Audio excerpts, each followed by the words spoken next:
Hey guys, it's Mouse. We're back to you with a gear review. Recently we got this Condor Kukri from True Prep, and we're going to do a bit of a gear review. We've had time to beat it up a little bit, and so we're going to talk to you guys about this one. It comes in a very excellent sheath, very well made, good belt handle, and the snap closure. Now, as you can see, first impressions is this is a very thick blade. This is nearly 8mm blade. It's extremely thick, and if you look at, it's almost as wide as my pinky. It's a very wide blade. It has a lot of heft. This is almost 2 pounds. It's like 1.84 pounds. Has a lot of heft behind it. Who is this for? This is for someone who is actually going to use it. This does require maintenance on it. And that's why I say that, because you actually do have to oil this. It will rust if you use it and then you don't take care of it. So this is for someone who's going to use it. Don't just get this and put it up somewhere. You'll pull it out and it'll have patina all over it. It does have a satin finish, and when sharpening that comes off a bit, so you want to oil those parts the most. But this right here, this type of knife, we'll talk a little bit more about what this type of kukri is used for, but first I want to show you in comparison this to some of the other ones out there, or one of the other ones out there. This is the Cold Steels Kukri. This is about half the price. The sheath is a little bit less quality. It's the Condor. You can already see I've had this one a while and it's starting to show some wear and tear around parts of the sheath.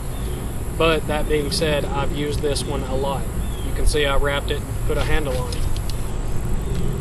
Now in comparison, this is a little bit longer, but a much thinner blade. This one will take a lot of beating, and we've put it through its paces. If you guys have seen my wiki video that I put up, that entire wiki, other than the fence, was made with this tool right here. So I'm not discounting this, and I'm not saying that this will not do the job. I'm just saying it's a little bit thinner and it's going to require a little more work. That being said, this is a very excellent tool, and this is the Cold Steel. Now, as a kukri, compared to a normal knife, this is the cant.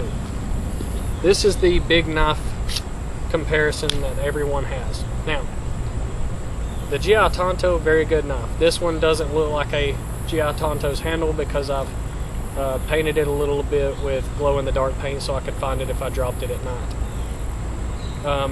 As you can see, I've abused it. I've abused a lot of my tools just because I want to know that they're going to be there for me. I wouldn't be afraid to do something like that with it because it's a very good tool.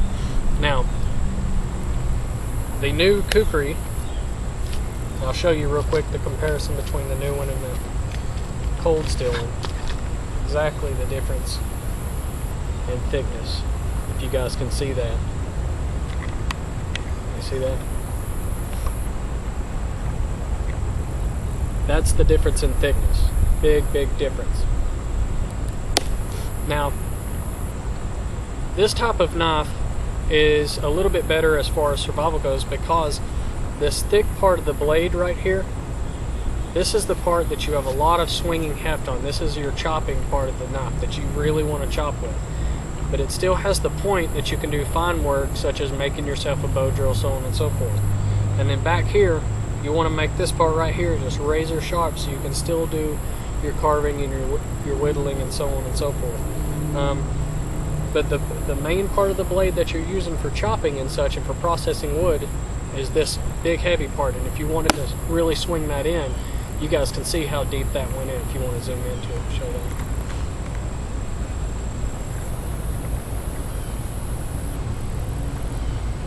As you can see, it would be very decent for processing wood.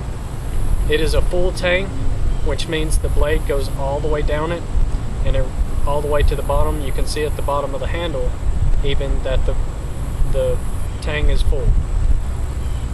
So that being said, very good for survival, very tough.